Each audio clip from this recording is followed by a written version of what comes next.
Hello, and welcome to our guided notes and lesson on the ACES writing strategy. Now, ACES is an acronym, and it's going to be a writing strategy that we're going to be using all year. So, this is going to be your introduction to that. Now, before we begin, please make sure that you have your guided notes out and you are ready to take notes, whether that be on paper or digitally. It's going to be up to you this time, and we're going to go from there. Please keep in mind you can always pause the video and go back if you miss something or you feel like you need to review the concept a little bit further. All right, let's get started. Okay, so before we get into detail on the ACES strategy, we have one thing that we need to talk about first, and that is going to be text evidence. We have used this already in class when we did our survivor game, and you have probably used this in quite a few classes, but maybe this isn't what you called it, or maybe you know exactly what I'm going to say, but either way, we are going to review it. Now, let's give you a scenario to help you understand. Let's say you and your friends are talking and you're having a debate about what the best fast food is. And you are just adamant that pizza is the best fast food ever, right? But all you have to back it up is just your opinion, and that's all fine. But does it really convince your friends, right? Is there something that you can do to make it even more effective as an argument? There is, and you can use text evidence to get there. So, text evidence is a piece of information from a text that supports a claim, idea, or fact. Now, we're going to use text evidence, especially in the context of answering a question about a text in class. But going back to our debate on pizza, you could use evidence from, let's say, an article that said that more Americans spend money on pizza than on any other type of fast food. See, you're using evidence from a text to help strengthen, to give credibility to your argument. Now, once we understand what text evidence is, then we need to talk about why it's important. And really, it comes down to a few things. Why use text evidence and why is it important, right? When we read, we're often asked to answer questions and express ideas based on what we read. Now, when we use text evidence, it does a few things to help us, right? So, the first thing that it does is that it makes your argument stronger. No matter what you're trying to express, whether it's your opinion or an idea or someone else's idea from the text, right? Your argument is always going to be stronger when you have something to back it up, right? Something from somebody else to back it up. So just like in our pizza debate, right? Text evidence makes your writing and ideas more convincing. When you use evidence, you're not just saying something, you're backing it up with proof from a reliable source. Now, second, text evidence shows understanding, right? Text evidence shows you actually read and understood the text. It's like showing your teacher you didn't skim the book for pictures. You can answer in detail and you can back up that answer using details from the text. And then finally, it's a critical thinking power up. Finding text evidence involves digging into the text and thinking about how it connects to your ideas. This is like using your brain muscles to make those connections, which is an important skill for learning, right? When we did our survival activity, there was so many good ideas and debates and we were going back and forth. And ultimately, when at the end, when I asked you guys why we did it, I think a few of you raised your hand and you said that it was good for your critical thinking skills.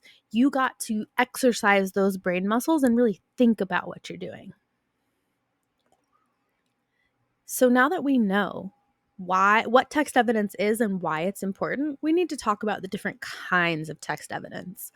The first kind we're going to talk about is called explicit text evidence. And this is going to be evidence that is directly stated in the passage. You do not have to use your imagination. You don't have to make an inference. It's right there in black and white, right? So if you have a text and something was described as being a dark and stormy night, it means that it was a dark and stormy night, right? It's right there in the text. You don't have to guess. Or you could say the flower was light pink and had thorns on the stem. It means that the flower was pink and it had thorns, right? So at the end of the day, explicit is when you have specific things in the text that you're just going to sort of copy word for word, or that you don't have to make any kind of inference about. Next, we have implicit, which is going to be sort of the opposite. It is not stated directly, but you understand it because of the clues in the text. So essentially, it's an inference, or you're making an inference to sort of understand the implicit evidence. So it leaves room for the reader to use their imagination. And that means that our answers might not always be the same. And that's good. Our brains work and drive and do different things in different ways. And that's super important. So, for example, if someone in a text said, "Ooh, are you really going to wear that?" What you hear, right? What you can get from there, you can make the inference that that person is asking you if the outfit is inappropriate, right? Maybe it's raining outside and you have shorts on, or maybe you have your belly hanging out and you're going somewhere where you need to dress more modestly. So, implicit, again, is going to be that sort of inferencing skill. But let's talk about explicit evidence a little bit more in detail. We have 3 ways where you can write explicit evidence in, say, the answer to a question or a paragraph or whatever it is that you are using your text evidence in. So the first one is to summarize, right? And you are just expressing the main point of the evidence without using any of the original language. You're just kind of right down to the point. You're summarizing what's it about. The second one is quoting. This is an exact copy of the words that the author or the speaker is using, and you must have quotation marks. It's not your idea, it's not your words. You must give credit where credit is due. The third way, which is what I'm going to ask you to do most often because it can be the most difficult, is something called paraphrasing, where you're putting the passage in your own words.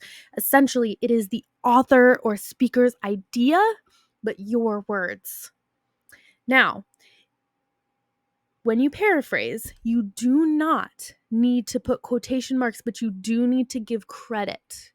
For example, you could say, as stated in paragraph 3, and then you paraphrase your own words, but the information that you got from paragraph 3 that tells the reader that the idea of what you're paraphrasing came from that paragraph 3 of someone else's work, right? Otherwise, it's plagiarism, which we want to stay as far away from as humanly possible, right? That is a huge, big no-no. Okay, now that we know what text evidence is, why it's important, the different types, and then also how to write different types of explicit text evidence, we are going to start talking more specifically about our writing strategy, ACES. Now, I told you at the beginning that ACES is an acronym, and it is. Also, in elementary school, you may have done a variation of this, often called RACE or RACE. It is very similar, but I believe that ACES is a little bit easier and a little bit easier to understand. So we're going to go with that this year. ACES stands for answer, cite, explain, and summarize. So now we're going to get into exactly what each of those means. The A in ACES is going to stand for answer the question in the form of a sentence. And now this is super, super important. You have to use full sentences for each step in ACES or it does not work. This is the way we are going to craft our responses in class this year. And at the very beginning, you need to answer the question in the form of a sentence, right? So restate the question into a statement. For example, if I say, "What is your favorite kind of fruit?" To restate that question into a statement, you would say, "My favorite kind of fruit is," right? So it's not a question anymore, it's a statement. And then you answer that question. So ACES has the sort of restate and answer in the same step because it's the same sentence, right? So you're going to restate the question into a statement. You are going to answer the question completely. My favorite kind of fruit is apples. Okay, this is your claim. In my example, I am claiming that my favorite fruit is apples. Now, you are also going to provide an explanation of your answer. Okay?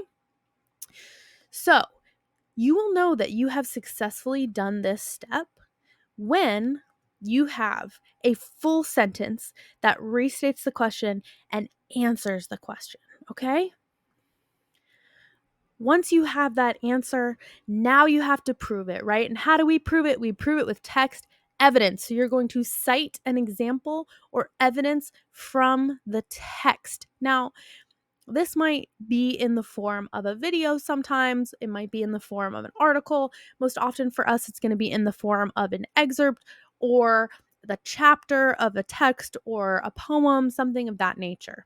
You need to use clear, specific examples or evidence from the text that support your claim. It has to be relevant, right? It has to make sense. If I claim that my favorite fruit is apples, then I must have evidence that it specifically talks about apples being my favorite fruit. So you're going to use signal phrases to introduce your evidence, and I'm going to have a list of these signal phrases for you, and you're also going to have a big long list in your notebooks, okay? So you are going to use quotations if you are using a direct quote. And what is a direct quote? Who remembers from a couple slides ago? A direct quote is when you use the idea and the specific language and words from the author, from the text, from the speaker, whoever it is, right? You are using their words. You need to use quotation marks when you are doing direct quotes. And then you may have to cite evidence in MLA format. We're not going to worry so much about that right now, but we will go over those types of things to make sure that you guys are not plagiarizing. Okay, so you have restated the question and answered it, right? You have your answer going, you have some details from the text, you have evidence, you either have direct quotes or you have paraphrases, and you are using that evidence to prove your point, right? Now, at the end, you need to explain, elaborate, or expand on your evidence. You need to explain to me why your evidence is relevant, why it makes sense to include that evidence to prove your answer, right? So you are going to explain the connection between your evidence and your claim. Answer the question, so what? You give a piece of evidence from the text, but so what? How does it relate? What is it saying? How is it proving? How is it strengthening your argument? So your explanation may come before or after the evidence. It depends on the flow, and that's something that we're going to work on as we get this stuff under our belt. So don't worry too much about that right now, but you do have to have an explanation of the evidence. Otherwise, we can't make that connection. Okay, you have made it through your answer. You have cited your evidence and you have created that connection and explained how your evidence relates to your claim, to your answer, right? Now, how do we put that little bow on the present? How do we wrap it all up? We make a summary statement. And your summary statement is going to refer back to your claim. For example, if I was talking about my apples example, in my summary statement, I may say, and that's why I know that I love apples more than any other fruit, or something like that, right? You need to use an appropriate transition and you use it to wrap up your paragraph, like I said. So, in the next couple slides, we're going to give you some examples of those signal phrases that you're going to be using for your explain step. And we're also going to give you some summary transitions because this tends to be a pretty tricky thing for students. They don't know how to wrap it up. They don't know how to end the paragraph without sort of going off on a different point or having some sort of tangent or something like that. So stay tuned for those in just a minute. All right, so these are going to be those signal phrases, and these are going to be in your step when you're explaining the connection between your evidence to your answer. So you may say, as noted in paragraph 2, ... right? For example, when the author states, as stated in the text, right? I'm not going to read all of them for you, but as you can tell, it is sort of these, we're signaling that we're moving into a different portion of our paragraph here, and we are giving specific evidence and we are explaining that evidence using this signal phrase. Finally, we have our summary transitions. So you're going to put a period on your explanation or your evidence, depending on which form you decide to take, and you need to wrap it up. And how do you do that? You use a signal or you use a summary transition. You may put a period and then say, overall, dot, dot, dot. Finally, dot, dot, dot. For example, finally, I believe that my favorite fruit is apples. Okay.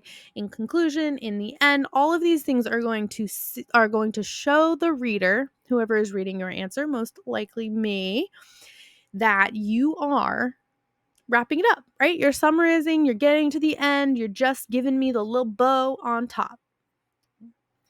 Congratulations! You guys have reached the end of the ACES writing strategy lesson, and you've learned about text evidence, you've learned about ACES, you've learned about transition and summary phrases, and you are now ready to hopefully come up, show me your notes, and get a stamp of approval. And I mean a literal stamp of approval. Your sheet must be stamped, okay, by me to move on. If I tell you you're not quite ready yet, you need to do a little bit more, you need to bring your notes back to your desk, come back to this video, rewind, find exactly where you went wrong, take some good notes, and then you can come up and try again to get stamped. Now, once you get stamped, whether that's the first time or another try, you are going to then go back to Canvas and you are going to click on the ACES writing strategy mastery check. The mastery check is going to be on quizzes. You're just going to click the link in Canvas. It will take you right there, and you're going to complete the 5-question mastery check. In order to be completely finished with this whole lesson, you need to get 80% or higher on our mastery check. You may use your notes. Okay, this should not be hard as long as you have taken good notes and you have gotten stamped and you're ready and on it. It's a great way to boost your grade a little bit. And make sure that you're understanding these concepts because we really need you to understand before we can move on. All right, if you have any questions, you need help, anything like that, please raise your hand and I will be with you as soon as you can. All right, good job, y'all.